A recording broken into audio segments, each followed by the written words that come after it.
si bien eminentemente muscular y que su función es recibir sangre y bombear sangre, este músculo cardíaco tiene un control en donde el sistema eléctrico es el que ordena, es el que activa a que este músculo cardíaco pueda trabajar. Entonces el corazón es una estructura, si bien eminentemente muscular, pero tiene un componente eléctrico que es el que genera de que este corazón pueda funcionar en forma adecuada. Y si bien tiene un sistema eléctrico interno, el corazón tiene una influencia vegetativa. Hay mecanismos que regulan y controlan al corazón, pero el corazón tiene la capacidad de generar él mismo sus propios estímulos eléctricos. Y eso está a cargo de este sistema que se denomina el sistema nodal.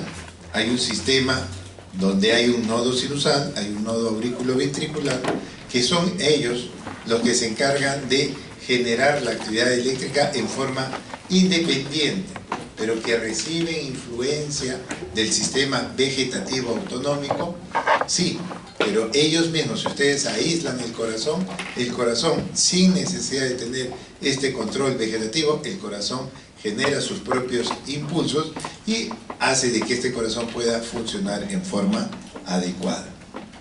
Pues bien, si ustedes recuerdan, la célula tiene una membrana celular, y esta membrana celular es lo que ha permitido que se desarrolle el organismo, que se desarrolle la vida, esa membrana celular, porque es la que finalmente va a establecer un medio interno y un medio externo.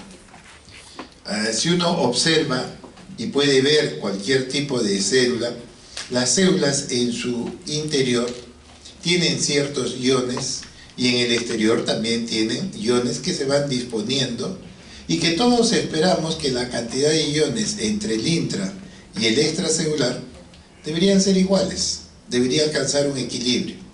Si tengo sodio en el extracelular, pues también debo tener sodio en el intracelular en la misma cantidad. El potasio debe haber lo mismo afuera que adentro porque se debe tratar de tener un equilibrio de los iones. Sin embargo, la membrana celular es la responsable de que precisamente no se alcance ese equilibrio. La membrana celular genera un control por el cual se va a propiciar de que los iones no alcancen el equilibrio y que permitan precisamente que se produzcan los fenómenos de despolarización y repolarización. El que genera esta diferencia de iones entre el intra y el extracelular, pues es la membrana celular. Entonces, esta membrana va a generar esta diferencia de cargas, de iones. Y esos iones no se pueden mover a través de los canales de sodio, de potasio, como ellos quieren. El que regula el movimiento de estos iones entre el intra y el extracelular es la membrana. Entonces la membrana celular va a generar una gradiente electroquímica entre el intra y el extracelular porque la membrana abre los canales de sodio para que el sodio se mueva, pero en determinado momento lo cierra. Hace de que se abran los canales de potasio para que el potasio se mueva, pero en determinado momento lo vuelve a cerrar ahora el de potasio. Generando ¿qué cosa? Lo que genera es que no se alcance el equilibrio, de que el sodio, el potasio, el calcio, los iones se mantengan en cierta diferencia, que es lo que viene a ser esa gradiente electroquímica, y que esa membrana celular es la responsable de propiciar lo que se denomina el potencial de acción, el potencial de transmembrana. La membrana genera esta gradiente, este potencial que existe en la célula, y entonces este potencial de transmembrana, producto de la membrana, es lo que se llama potencial de acción. La célula tiene un potencial de acción, pero el responsable de ese potencial de acción es precisamente la membrana celular.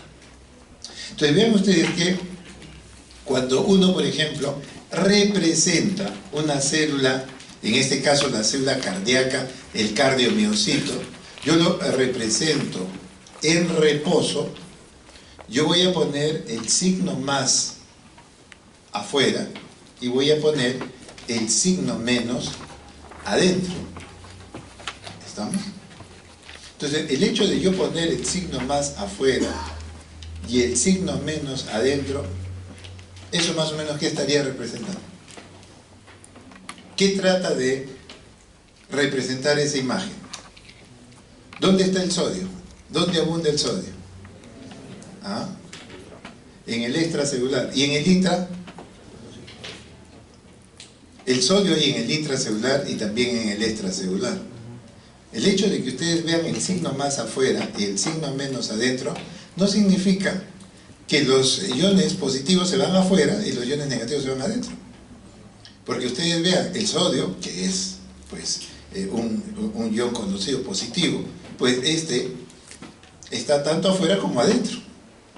O en el caso del cloro, el cloro es negativo y el cloro está afuera y adentro. Entonces, esa imagen no representa que los iones positivos se van afuera y los iones negativos se van adentro. No, lo que representa es que cuando yo sumo toda la cantidad de carga en el extracelular en relación al intracelular, resulta que afuera, el extracelular, tiene más cargas que el intracelular. Tiene más cargas. Dicho también al revés, la célula tiene menos cargas que el extracelular. Es lo mismo. ¿Cuánto menos? En el caso del cardiomiocito, la célula cardíaca tiene 90 milivoltios menos que afuera. ¿Estamos? Eso es en el caso del cardiomiocito. Entonces, lo que tratamos de decir es que cuando sumamos la cantidad de carga, el extracelular tiene más cargas que el intracelular. ¿Quién es el responsable de que haya más cargas afuera que adentro? El responsable es la membrana celular. Entonces, esta diferencia de cargas, este potencial, lo genera la membrana. A eso se llama potencial de transmembrana o potencial de acción. Potencial de acción es lo mismo que el potencial de transmembrana. Entonces, por eso es que cuando una célula está en reposo, esta es la representación. El signo más afuera, indicando que hay más cargas afuera que adentro. No estamos hablando que los aniones y los cationes se disponen en forma ordenada. No, no. Sumamos todas las cargas y resulta que afuera tenemos más que adentro. Entonces, por eso es que uno puede ir observando de que, por ejemplo, el sodio abunda en el extracelular. En el intracelular yo tengo poco sodio. Tengo muy poco. 150.000 equivalentes puedo tener en el extracelular como promedio, 140, 150, dependiendo del libro que ustedes revisen. Pero lo que sucede es que afuera hay mucho y adentro hay poco. ¿Por qué el sodio no entra a través de los canales de sodio para alcanzar el equilibrio? ¿Cuál sería la razón? ¿Por qué el sodio no entra al interior y alcanza el equilibrio? Porque el canal de sodio no está abierto. ¿Y por qué no está abierto? Porque la membrana celular no lo permite. ¿Estamos? Lo mismo sucede con el potasio. El potasio abunda en el intracelular. Abunda en el intracelular y hay poco afuera. ¿Por qué el potasio no sale a través de sus canales de potasio y alcanza el equilibrio? ¿Por qué no sale y alcanzamos un equilibrio entre el extra y el intracelular? Porque la membrana no lo deja. La membrana es la responsable que exista este desbalance entre el extra y el intracelular. Es el responsable de esta situación. ¿Estamos? Pues bien, entonces, la disparidad de cargas es lo que determina el potencial de transmembrana, el potencial de acción. Hay mucho sodio en el extracelular y hay muy poco en el intracelular. El responsable es la membrana. El potasio, que es el otro ion que nos interesa, abunda en el intracelular y más bien en el extracelular hay poco. Pues bien, ese desbalance es producto precisamente de que la membrana celular no lo permite. Entonces, si yo tengo, por ejemplo, en condiciones normales, que abunda el sodio en el extracelular y poco en el intracelular, lo natural, lo que yo esperaría sería de que el sodio entre. Eso es lo que yo esperaría, de que el sodio entre a través del canal del sodio. O en el caso del potasio, yo en el caso del canal del potasio debería estar abierto. ¿Para qué? Para que ese potasio pueda salir de la célula, porque en el interior hay mucho, afuera hay poco, debemos alcanzar el equilibrio. Pero precisamente la membrana celular no abre los canales de sodio y de potasio como ellos quisieran. La membrana celular tiene tres propiedades. La primera es que genera una resistencia al libre pasaje de los iones. Los iones no se van a mover como ellos quieren. La membrana no permite que los iones se muevan como ellos quieren. Sin embargo, esta membrana celular sí tiene la capacidad de que los iones, el sodio, el potasio, sí se puedan mover, pero bajo el control de ella. Entonces, la membrana celular tiene la tercera propiedad de capacitancia. ¿Esa capacitancia qué es? La capacidad de recibir un ion o de entregar un ion. Pero es la membrana celular la responsable de que esto suceda. Abre el canal del sodio hasta cierto momento, cierra después ese canal, pero siempre va a haber esas variaciones, que es lo que caracteriza a una célula polarizada o de reposo. Entonces eso es lo que nosotros vamos a tener a nivel de la célula del cardiomiocito, Entonces la polaridad que existe en la membrana va a determinar finalmente cómo es que estas células cardíacas se activan o se despolarizan también, ese es el nombre, activación o despolarización, y la repolarización. ¿Estamos? Entonces, si nosotros vemos, el corazón se mueve bajo estas características que la membrana determina y hace que este corazón tenga ciertas propiedades eléctricas, electrofisiológicas. La primera, la capacidad que tiene el corazón de excitarse, de despolarizarse y de repolarizarse. En segundo lugar, la propiedad de refractariedad.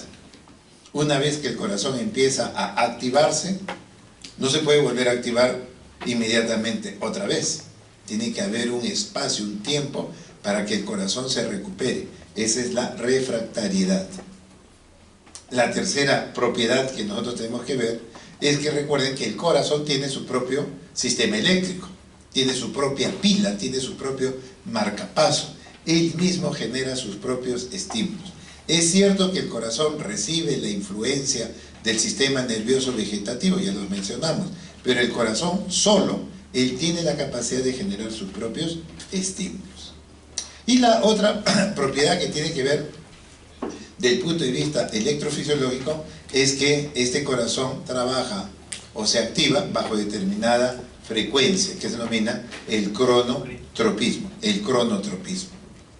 Entonces, estas son las propiedades que tiene el corazón para poder trabajar.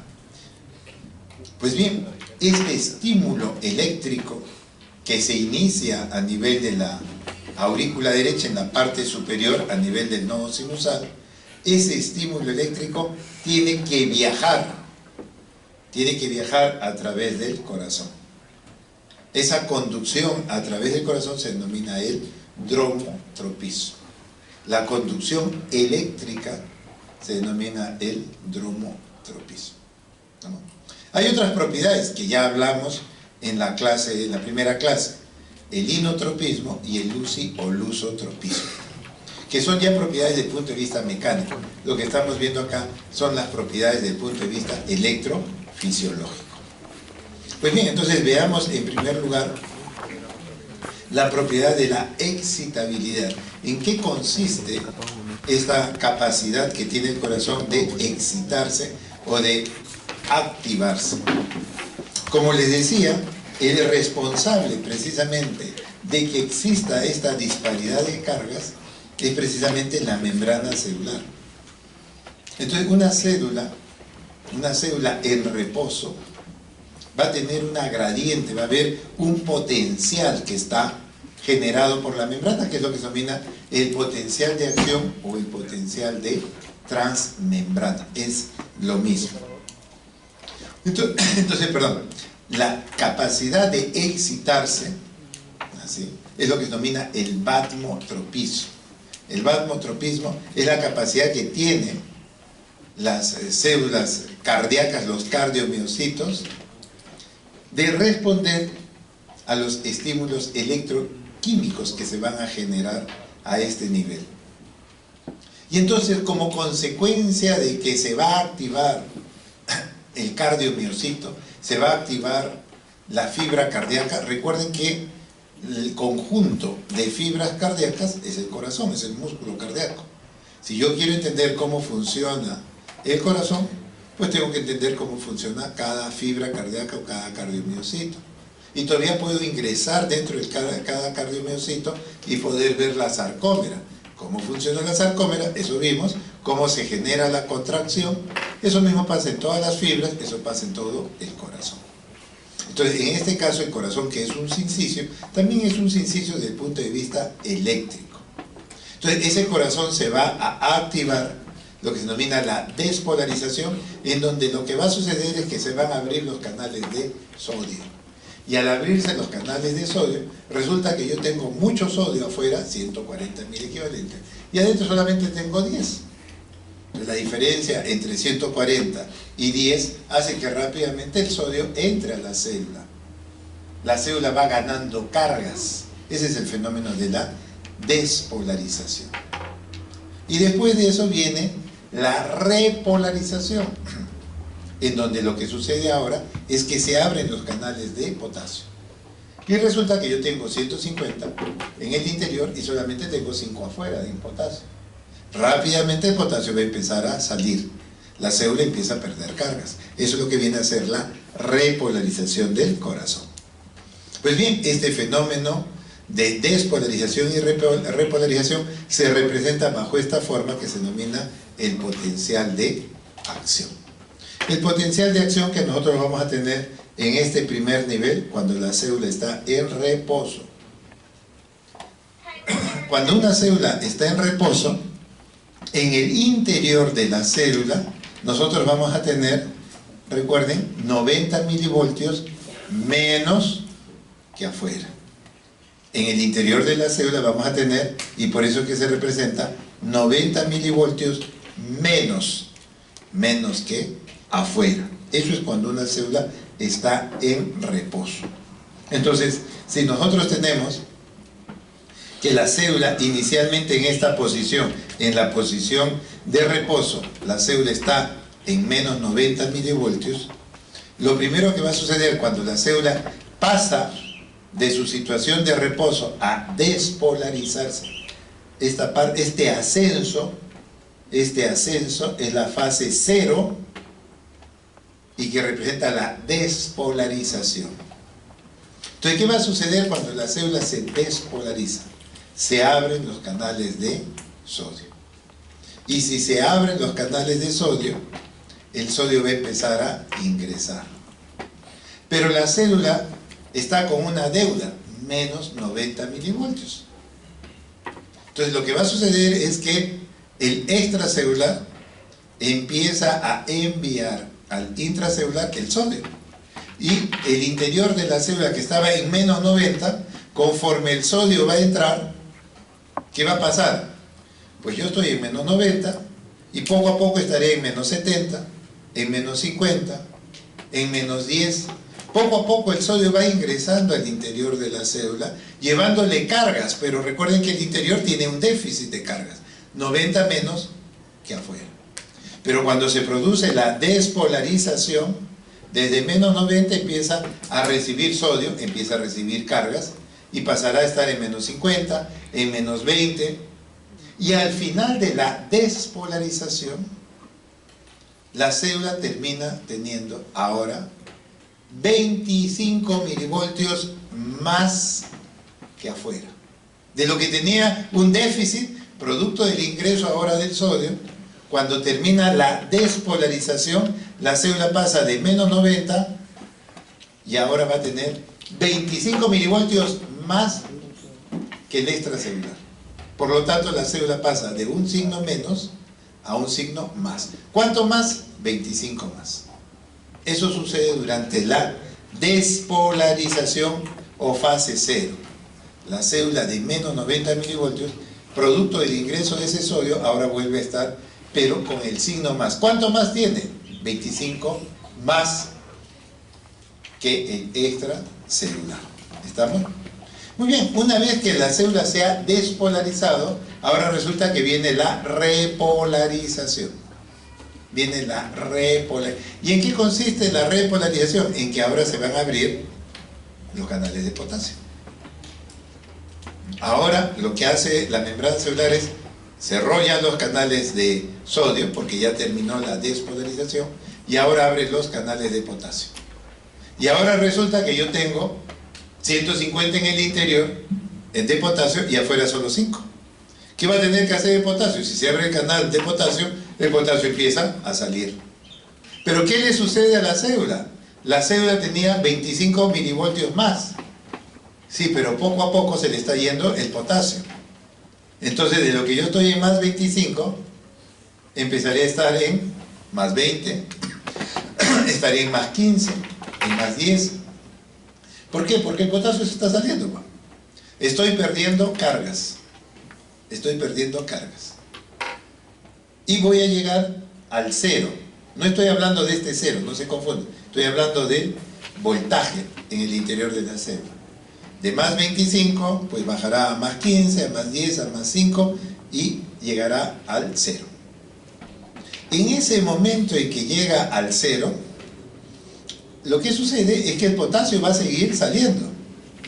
Y entonces la célula que estaba acá, en el 0, debería bajar ¿a cuánto? A menos 5, a menos 10, ¿no? Está perdiendo el potasio. Pero justo en ese momento, terminada la fase 1, cuando llegamos más o menos al 0, justo en ese momento se abren los canales de calcio. Se abren los canales de calcio.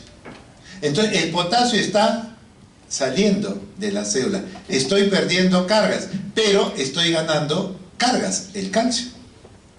Entonces se empieza a producir un equilibrio y se va dibujando esta imagen, esta meseta, que es la fase 2 del potencial de acción. La fase 2 del potencial de acción es producto precisamente que ahora se están abriendo los canales de calcio y el calcio va a entrar, pero sigo perdiendo potasio. Entonces se alcanza un equilibrio, más o menos en el 0 se va alcanzando un equilibrio y se produce esta fase 2 o meseta de la repolarización. Pues bien, el calcio ingresa al cardiomiocito. ¿Y para qué ingresa? ¿Para qué necesita el cardiomiocito? El calcio. Para la contracción. Entonces, si ya entró todo el calcio para la contracción, ya no va a entrar más calcio, ya no va a entrar, los canales de calcio se cierran, pero el potasio sigue saliendo. Y entonces, al final de la meseta o fase 2, ¿qué va a suceder ahora? Empezará a seguir perdiendo potasio y estaré en menos 10, en menos 30, en menos 50. Esa es la fase 3 del potencial de acción. Sigo yo perdiendo cargas. Ahora el potasio sigue saliendo y de lo que estaba más o menos en el 0 bajaré a menos 10, a menos 20, a menos 40, hasta volver a estar en menos 90. Vuelvo a estar en menos 90. Y ahí los canales de potasio se cierran. La membrana celular cierra el canal de potasio. Entonces, el potencial de transmembrana es el potencial de acción que ustedes lo tienen en los libros. La fase 0, que es la despolarización, se abren los canales de sodio y rápidamente el sodio lleva cargas al interior y la célula que estaba con menos 90 milivoltios empieza a recibir cargas y termina la despolarización cuando el interior de la célula llega a tener ahora más cargas que afuera. ¿Cuánto más? 25 más. Por eso se representa con el signo más. Esa es la fase 0 de la despolarización. Después viene la repolarización, que viene a ser la fase 1. Ahora se abren los canales de potasio, ya se cerraron los de sodio, y el potasio, que abunda en el intracelular, empieza a salir rápidamente, y la célula de más 25 pierde cargas y bajará a más 20, a más 15, a más 5, y cuando llega al 0, pues terminó la fase 1, y allí más bien el potasio va a seguir saliendo, pero justo se intercambia con el ingreso del calcio, y se alcanza un equilibrio que es la fase 2 o meseta. Terminada esa fase 2, terminado el ingreso del calcio que se necesita para la contracción, ya no vamos a necesitar más ingreso de calcio, se cierran los canales de calcio, pero el potasio sigue saliendo. Y como sigue saliendo, pierdo cargas, estaré en menos 10, en menos 20, en menos 30, hasta llegar más bien a menos 90 milivoltios. Y así es como finalmente llegamos a la fase 4 del potencial de acción, teniendo menos 90 milivoltios, ¿no? Volviendo a tener 90 milivoltios menos, el signo menos. Entonces, vean ustedes que en este primer momento la célula está en reposo, ¿no? La célula en reposo está en menos 90 milivoltios, ¿no? Eso ya lo hemos dicho. Muy bien, esa célula que está en reposo, en algún momento llega la orden que tiene que activarse, que tiene que despolarizarse, y se van a abrir los canales de sodio.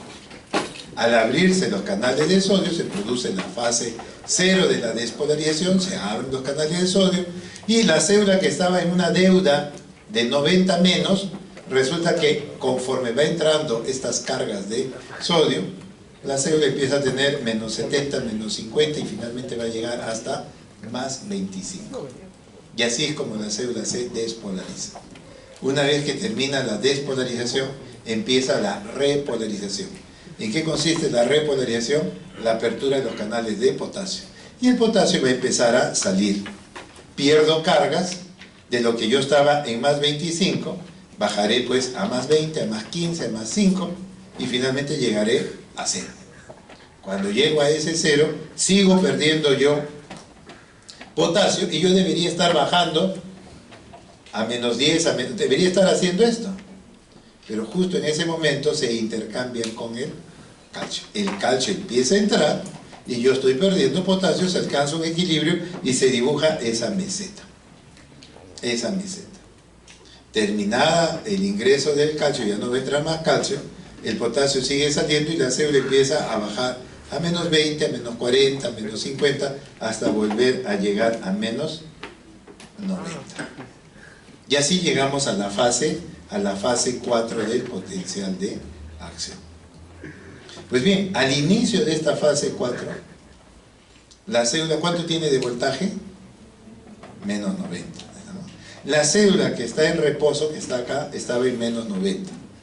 Cuando empezamos la fase 4 también está en menos 90. Entonces, la condición de la célula al inicio de la fase 4 será igual a esta fase de reposo. En voltajes, ¿cómo están en los dos lados? Están iguales. Pero los iones están fuera de sitio. El sodio entró y el potasio salió. Entonces la célula al inicio de la fase 4, si bien tiene menos 90 milivoltios, los iones están fuera de sitio. Por lo tanto, la célula todavía al inicio de la fase 4 no está en reposo, no ha alcanzado el reposo. Algo tiene que suceder en la fase 4 para que finalmente la célula recién llegue a estar en reposo. Entonces, eso es lo que nosotros hemos tratado de representar. Se abren los canales de sodio para la despolarización, se cierran esos canales de sodio y se abren ahora los de potasio para la repolarización. Fase 1 y en la 2 se intercambia el calcio con la pérdida de potasio, se alcanza un equilibrio y después ya que el calcio ingresó para la contracción, se sigue perdiendo el potasio hasta llegar a la parte final de la fase 3 y el inicio de la fase 4. En ese momento la célula vuelve a estar en menos 90 milivoltios, pero todavía la célula tiene los iones cambiados. Todos los iones están fuera de sitio. Entonces vean ustedes que si yo tengo una célula en reposo en la parte inferior, lo que más abunda es el sodio en el extracelular y lo que más abunda en el intracelular es el potasio. Pero cuando yo sumo todas las cargas, resulta que yo como célula, yo tengo un déficit. Afuera hay 90 milivoltios más, yo adentro tengo, entre otras formas de decirlo, 90 menos, pues esa es la diferencia. Entonces, al principio, cuando se produce la despolarización, mi célula que estaba, este es el 0, para acá es el signo más, y para este otro lado es el signo menos. La célula en reposo está en menos 90 milivoltios, menos 90 milivoltios. Pues bien, llega la orden eléctrica y le dice al músculo cardíaco: tienes que despolarizarte. Se abren los canales de sodio, el sodio empieza a llevar cargas al interior y poco a poco la célula que estaba más o menos en menos 90 milivoltios empieza a recibir cargas y pasará a tener menos 70, menos 50 y finalmente cuando termina todo la fase de la despolarización resulta que yo voy a tener ahora 25 más que el extracelular.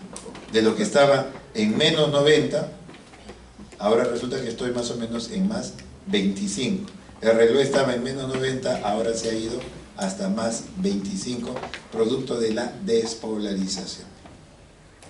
Ahora que viene la repolarización, en el cual la membrana celular abre sus canales de potasio y el potasio en un primer momento va a empezar a salir. La célula empieza a perder cargas y de lo que yo estaba en más 25, producto de esta salida inicial del potasio, bajaré a más 15, a más 5 y cuando llego al 0, justo allí empieza a abrirse los canales de calcio y se va generando una meseta o fase 2. Eso se está produciendo alrededor de 0 de voltaje. No estamos hablando de este 0, no se confundan del 0 de la despolarización, estamos hablando de cargas. Esta meseta se produce justo cuando está en el 0 de cargas. Muy bien, ya se produjo la fase 2 o meseta y de ahí ya no va a entrar más calcio, se cierran los canales de calcio, pero el potasio sigue saliendo y entonces lo que vamos a tener es que empieza ya la célula a tener menos 20, menos 40, menos 50, hasta que finalmente voy a llegar a la parte final de la fase 3, llegando a estar nuevamente en menos 90. Pero si bien al inicio de la fase 4, o como quieran, al final de la fase 3, cuando ya termina la fase 3, o al inicio de la fase 4, si bien estoy con menos 90, acá estaba en menos 90 y acá estoy en menos 90, yo diría, la célula está ya en reposo. No, porque los iones están fuera de sitio. ¿Dónde está el sodio? Pues bueno, lo que ha pasado ahora es que el sodio entró y el potasio salió. La célula no está en reposo. Entonces, durante esa fase 4, yo lo que tengo que hacer es que el sodio que entró lo tengo que sacar y el potasio que salió tengo que regresarlo. Y eso lo tengo que hacer con gasto de energía. Y para eso se usa la bomba sodio-potasio ATPasa. La bomba sodio-potasio ATPasa lo que va a tratar es de el sodio que entró, pues tendrá que salir, el potasio que salió lo tengo que regresar. ¿Para qué? Para que al final de la fase 4, resulte que ahora el sodio abunde en el extracelular y el potasio en el intracelular. En otras palabras, al final de la fase 4, recién la célula está en reposo. Recién ahí la célula alcanza el reposo. ¿Estamos? Entonces, esto es lo que viene a ser la despolarización y la repolarización. De esa manera, la célula cardíaca se activa y empieza a funcionar. Entonces, tenemos una etapa inicial en donde la célula está en reposo. Se produce la despolarización, se abren los canales de sodio, se continúa con la repolarización, fase 1, fase 2, fase 3, y no se olviden que en la fase 4 es muy importante, porque en esa fase 4 se trata de restablecer el equilibrio iónico. ¿Con qué objetivo? De que al final de la fase 4 nuevamente la célula vuelva a estar en su estado inicial, es decir, su estado de reposo. ¿Estamos? ¿Se entiende o no? ¿Sí? Eso no es muy complicado, en realidad eso es lo que sucede a nivel de la actividad eléctrica. Pues bien, esta actividad eléctrica de despolarización y repolarización, ¿qué debe conseguir? Que el músculo se contraiga o se relaje. Entonces tiene que haber, ¿qué cosa? Tiene que haber un acoplamiento. Es decir, primero debe haber la orden eléctrica en rojo y después van a tener la orden mecánica de contracción. Primero va lo eléctrico y después va lo mecánico. La actividad eléctrica dice que el corazón se contraiga, después ya el músculo se contrae. Primero viene la orden eléctrica y después viene la contracción, la orden mecánica. Entonces es lo que se llama acoplamiento de la excitación, que es la orden eléctrica, que va a generar una respuesta mecánica de contracción. Entonces hay una orden eléctrica de excitabilidad, excita para que el músculo pueda contraerse. Entonces de esa manera ese potencial de acción lo que va a propiciar es que ese músculo se contraiga, se acorte en longitud y aumente en grosor o se relaje.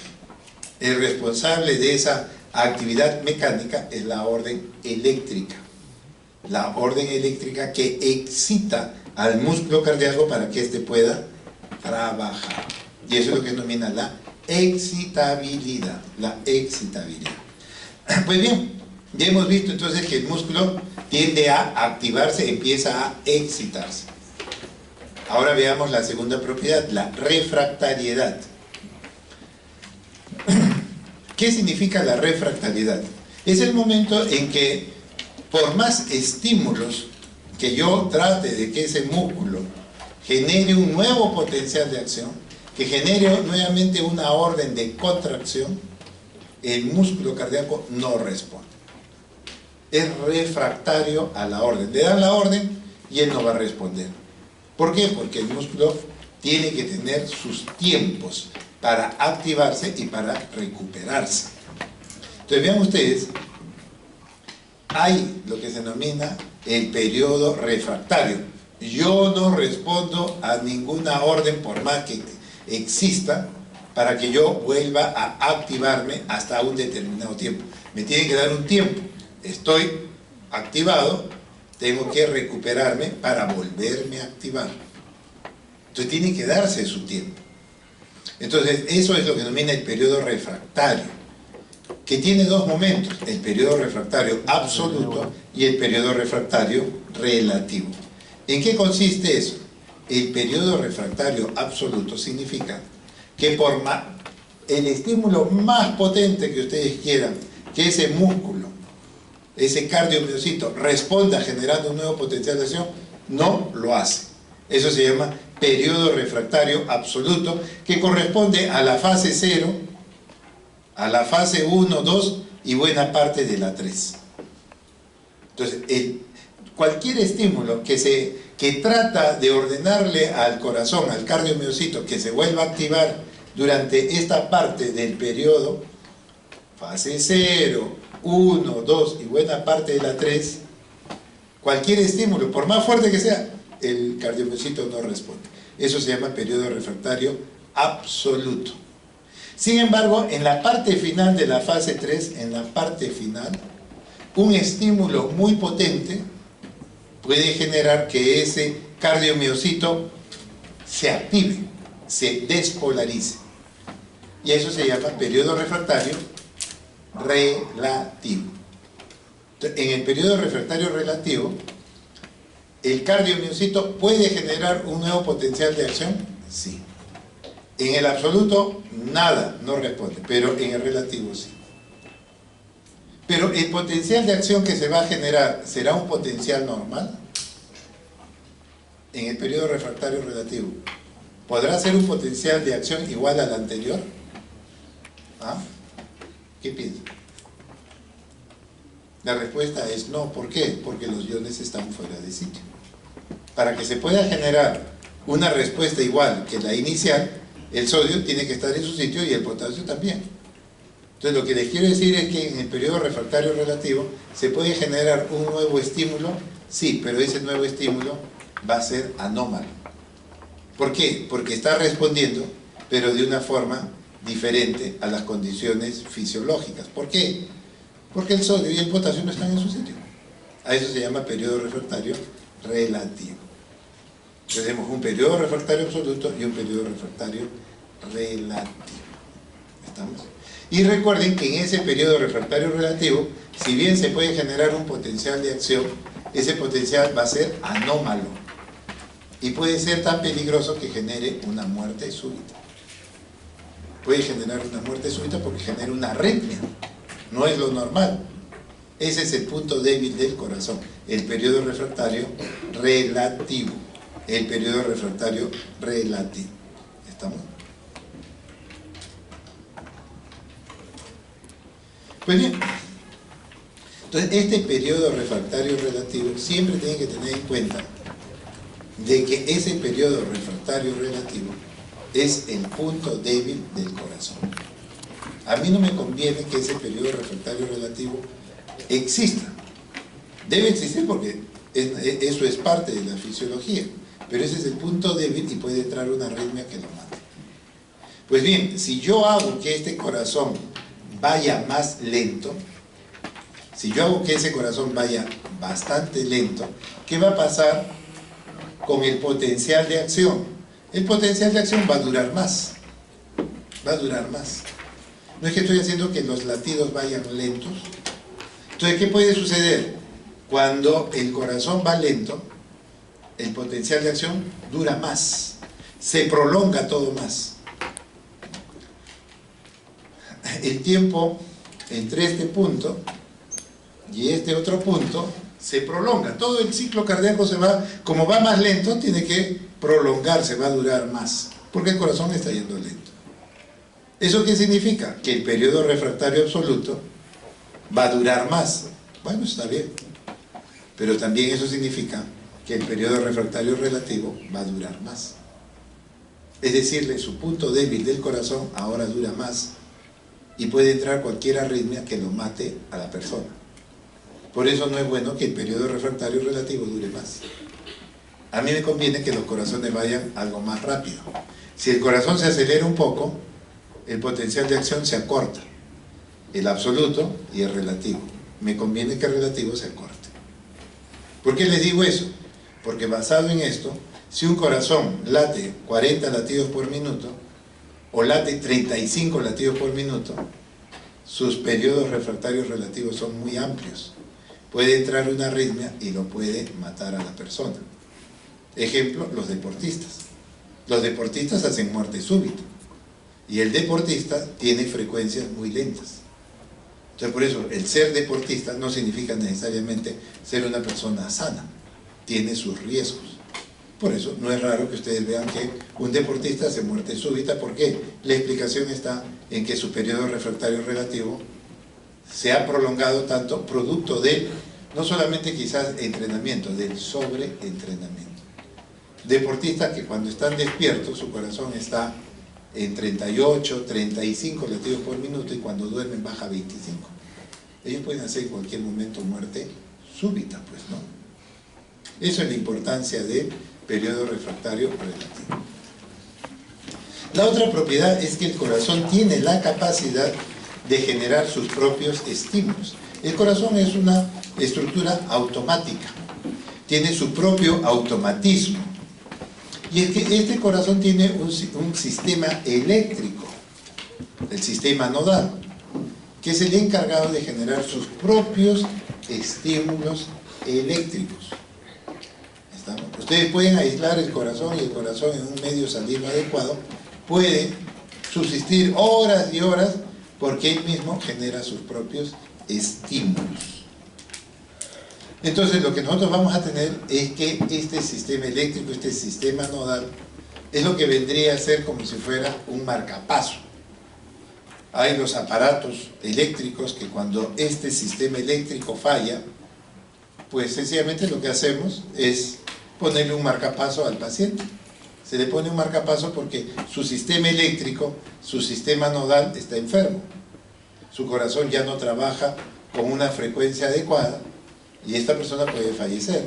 ¿Qué hacemos? Le ponemos una pila externa que es el marcapaso, se le pone un cable hacia el corazón y ese marcapaso hace las veces de este sistema eléctrico que el corazón debe tener y que por algún motivo se enfermó.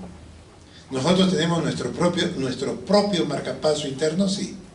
En algunas personas ese marcapaso se daña, se enferma y tenemos que ponerle un externo. Entonces ven ustedes que en la parte superior, a nivel de la aurícula derecha, donde está desembocando la vena cava superior, ahí se encuentra esta estructura que se llama el nodo sinusal. El nodo sinusal es el que comanda el corazón en condiciones normales. Es el marcapaso fisiológico, es el que genera la orden eléctrica para que todo el corazón funcione. Entonces todo este estímulo que empieza en el nodo sinusal avanza, y si este nodo sinusal por algún motivo se enferma, se puede enfermar, empieza a funcionar mal o incluso deja de funcionar, felizmente nuestro corazón tiene otro marcapaso accesitario, que es este, el nodo aurículo ventricular. O sea, si falla el marcapaso fisiológico, el nodo sinusal, pues el que puede tomar el comando es el nodo aurículo ventricular. Es el nodo aurículo ventricular. Pero si los dos nodos se enferman, aún así, el mismo músculo cardíaco, el mismo músculo puede tomar el comando del corazón. La idea es que el corazón no deje de latir. Entonces, fisiológicamente es el nodo sinusal. Si él se enferma, puede entrar el nodo aurículo ventricular. Y si ese también está enfermo, aún las mismas paredes del ventrículo, el mismo cardiomiocito ventricular puede generar sus propios estímulos. Entonces, el corazón es una estructura que en su interior tiene un sistema eléctrico que cuando falla, pues el nodo sinusal, que es nuestro marcapaso fisiológico, lo suple el nodo aurículo ventricular. Entonces, el nodo aurículo ventricular reemplaza a este sistema eléctrico. Lógicamente, lo va a reemplazar, pero algo más lento. El nodo sinusal, su frecuencia es de 60 a 99 latidos por minuto. Eso es lo que estamos acostumbrados. Pero cuando él falla, entra el nodo aurículo ventricular. Entonces, este nodo aurículo ventricular puede tomar el comando, pero lo hace más lento, 40 a 60 latidos por minuto. Y si los dos fallan, pues el mismo músculo puede tomar el comando eléctrico, pero lo hace a una frecuencia de 20 a 40 latidos por minuto. Entonces el corazón va muy lento. Y si nosotros queremos correr, hacer un trabajo, no vamos a poder vivir con esas situaciones. Entonces lo que hacemos es reemplazar con un marcapaso externo para que el corazón lata promedio 70 latidos por minuto. Pero el corazón tiene su propio automatismo, sí, que hace que el estímulo eléctrico exista y comande al corazón. Primero el nodo sinusal, frecuencia de 60 a 99. Si él falla, entrará el nodo AB, frecuencia 40 a 60. Y si los dos fallan, pues aunque sea, entra el ventrículo con una frecuencia muy lenta, de 20 a 40 latidos por minuto. Pero la idea es que el corazón no pare. Lo normal es que el corazón lata entre 60 y 99. Con eso vivimos, pero si nuestros latidos van muy lentos, tenemos que ponerle uno externo. Tendremos que ponerle un marcapaso externo. Entonces vean ustedes pues que el corazón tiene una capacidad de generar sus propios estímulos. Tiene que generar sus potenciales de acción. Entonces vean ustedes que en el músculo cardíaco el potencial de acción se caracteriza ¿por qué? Porque en este potencial de acción, la fase 4, la que ustedes ven acá, esta fase 4 es una recta, no hay pendiente, es una recta. Eso se ve en el músculo cardíaco, en el cardiomiocito. El cardiomiocito se caracteriza porque su fase 4 es una recta, no tiene pendiente. Pues bien, lo que sucede es que las células especializadas, las células eléctricas del corazón, nodo sinusal o nodo auriculoventricular, ellos sí se caracterizan porque su fase 4 tiene una pendiente ascendente. El músculo cardíaco, la pendiente ¿cuánto es? 0, o sea, no existe. Es una recta. ¿Quiénes? Las células contráctiles, las que no son especializadas. Sin embargo, las células especializadas, el nodo sinusal y el nodo AB, ellos sí que tienen una fase 4 que sí tiene una pendiente. Eso vamos a ver su importancia. Lo que sucede cuando la célula que está en reposo, esta célula, se despolariza y se abren los canales de sodio para que la célula pase desde menos 90 hasta más 25, lo que sucede es que cuando se abren los canales de sodio, solo se abre una cantidad pequeña de canales de sodio. Solo se abre, en el caso del músculo cardíaco contráctil, se abre un grupo de canales de sodio que le permite a este músculo cardíaco alcanzar el nivel de menos 70. O sea, si yo tengo acá el músculo cardíaco contráctil, para que pueda despolarizarse el músculo cardíaco, tienen que abrirse los canales, un grupo pequeño de canales de sodio, que lo lleva desde menos 90 a menos 70. Y en ese momento que llega al menos 70, en ese momento se abren el resto de canales de sodio y ya la célula se despolariza y va hasta más 25. ¿Estamos? Yo tengo que alcanzar ese nivel de menos 70. A eso se llama umbral de despolarización del músculo cardíaco. Yo de menos 90 se abre un grupo pequeño de canales de sodio, pero que me debe llevar hasta menos 70. Si yo me quedo, por decir, en menos 72, en menos 74, la célula no se despolariza, no se abren más canales de sodio y ahí acabó todo. No hay potencial de acción. Yo tengo que alcanzar el umbral, y si alcanzo el umbral, la célula se despolariza porque se abre el resto de canales de sodio. Entonces, a mí como músculo cardíaco me cuesta llegar de menos 90 a menos 70. Sin embargo, el nodo sinusal, que es una célula eléctrica especializada en la actividad eléctrica, ellos tienen unos canales que se llaman canales IF.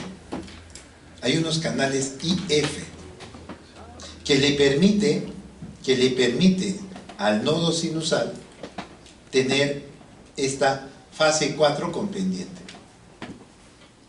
Vean ustedes que el nodo sinusal acá tiene una fase 4 con pendiente. Hay una fase 4 con pendiente. Esa pendiente le permite acercarse al umbral de despolarización. Le permite acercarse. ¿Y cómo es que alcanza a acercarse al umbral? Porque tiene canales IF. Tiene canales IF. IF lamentablemente no tiene traducción al español. I es de corriente, bueno, podría hacerse la traducción, pero F es de Fanny y no hay palabra que reemplace a eso, no se entendería. Entonces sencillamente quedan como canales IF. Pues bien, esos canales IF, ¿qué son? Son canales que le permiten al sodio entrar poco a poco a la célula en reposo. ¿Eso en dónde sucede? En el nodo sinusal. El nodo sinusal tiene una gran cantidad de canales IF, gran cantidad de canales.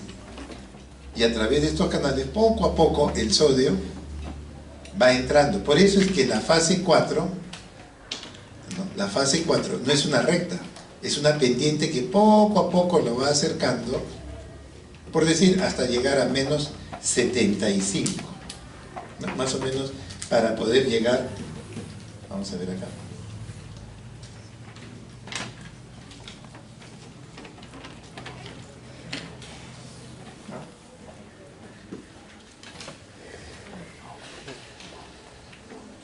poco a poco nosotros vamos a tratar de llegar a ese umbral que está en rojo. Entonces, lo que les quiero decir es lo siguiente: gracias a esos canales IF, esos canales IF le permite al sodio ir entrando, y de lo que debería estar en este nivel, poco a poco lo va acercando hacia el umbral. ¿Con qué objetivo? Con el objetivo es que si yo le digo al nodo sinusal, actívese, él está bien cercano al umbral. Entonces él rápidamente se va a activar, mientras que el músculo cardíaco, él tiene que pasar de menos 90 a menos 70. Le cuesta más alcanzar el umbral. ¿A quién no le cuesta tanto alcanzar al umbral? Al nodo sinusal. Por eso es que es el marcapaso fisiológico. Él, gracias a los canales IF,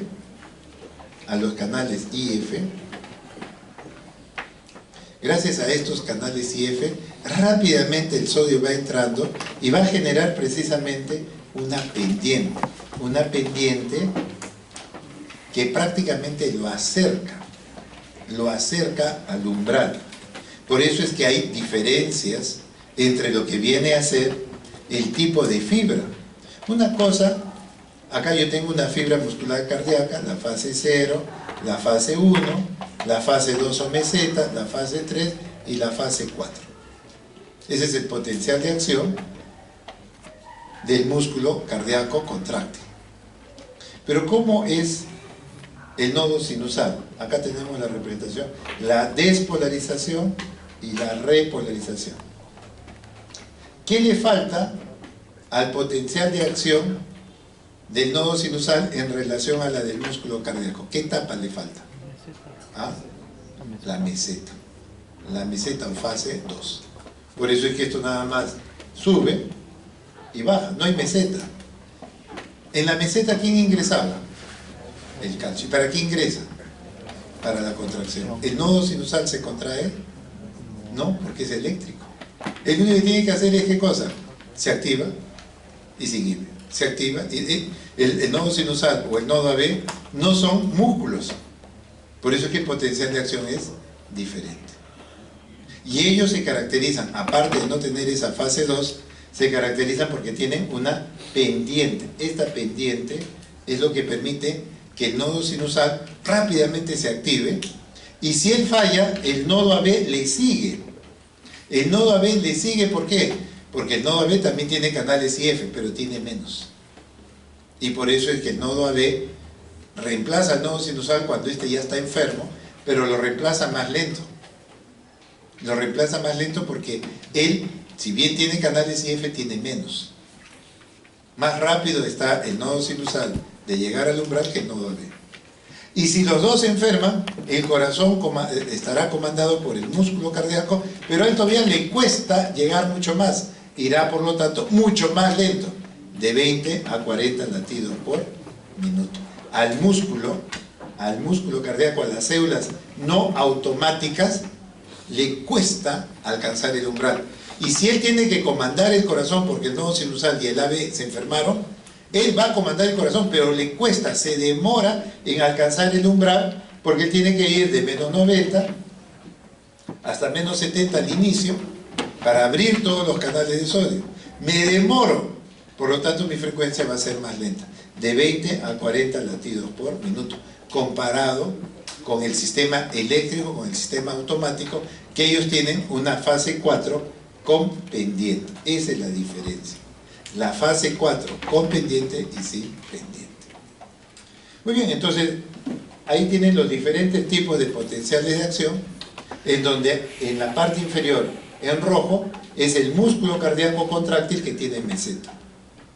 En cambio, el nodo sinusal en verde se despolariza y se repolariza porque no tiene meseta, porque no hay calcio, porque no necesita contracción.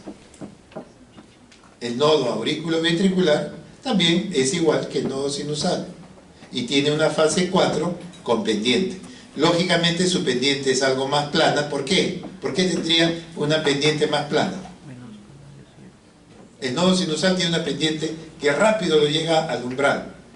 El nodo B, en cambio, la pendiente es más plana. ¿Por qué? ¿Ah? Porque tiene menos canales IF. Eso ya se los dije.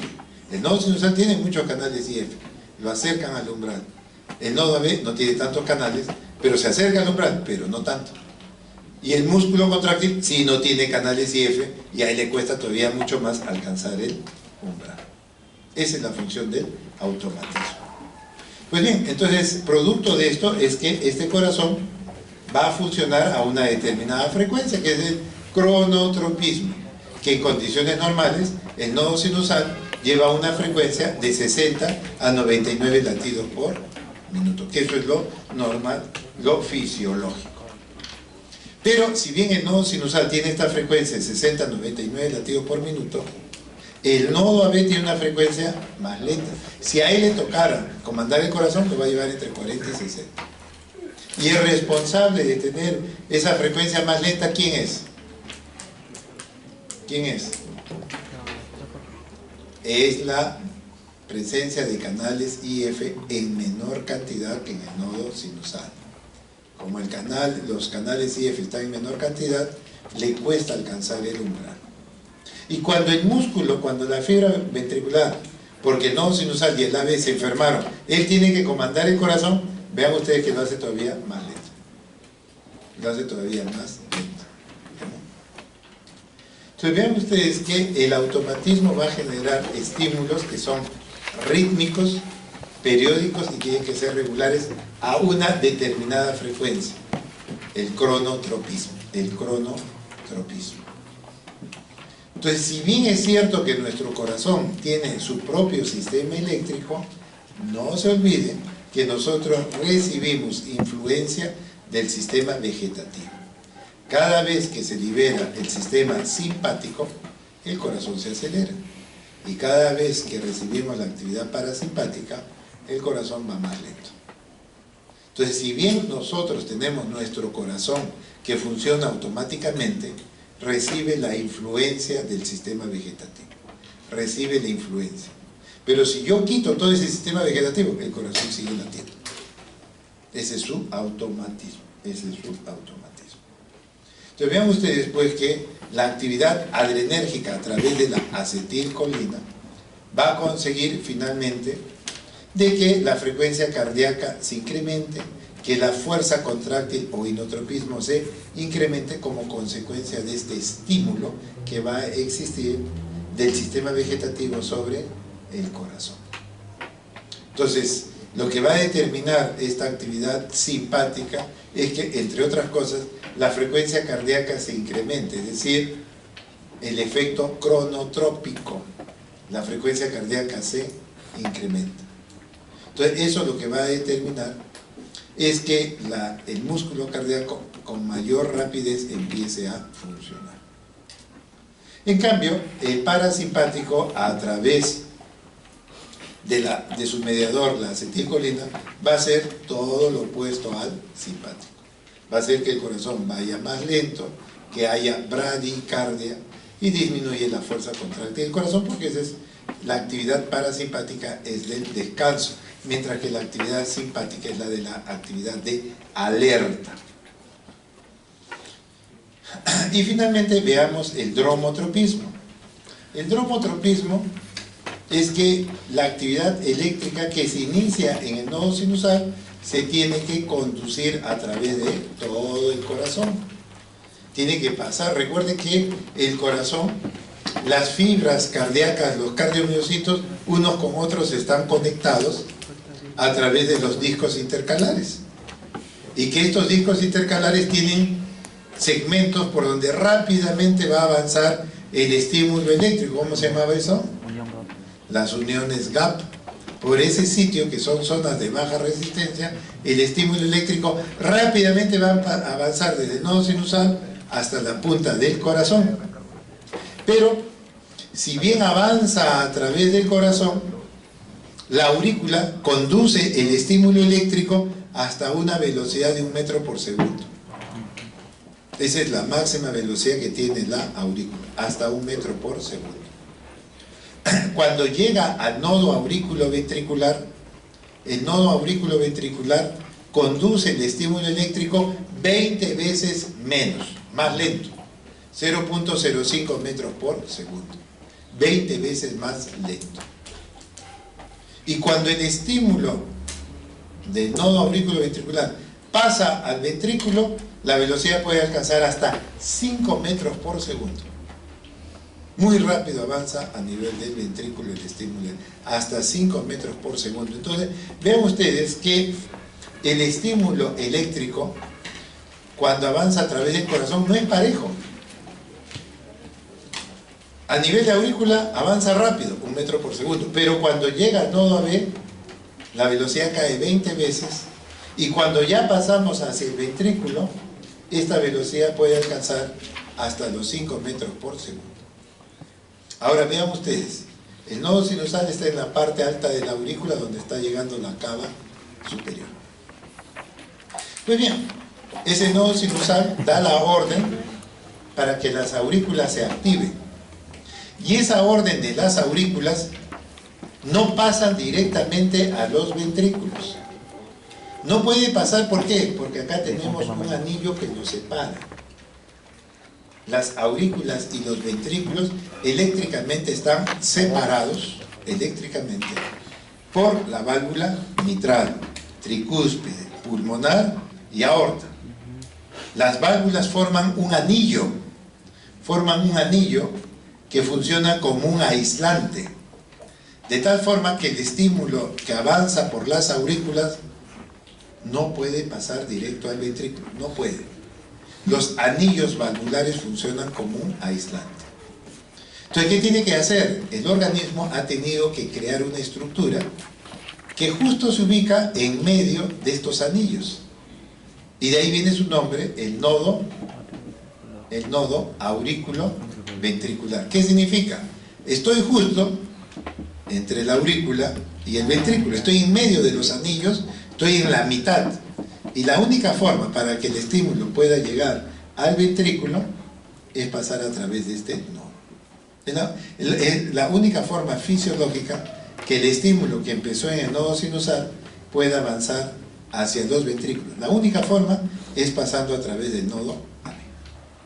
Entonces vean ustedes que el estímulo empieza a nivel del nodo sinusal y este estímulo va a viajar hacia el nodo aurículo ventricular para pasar al ventrículo.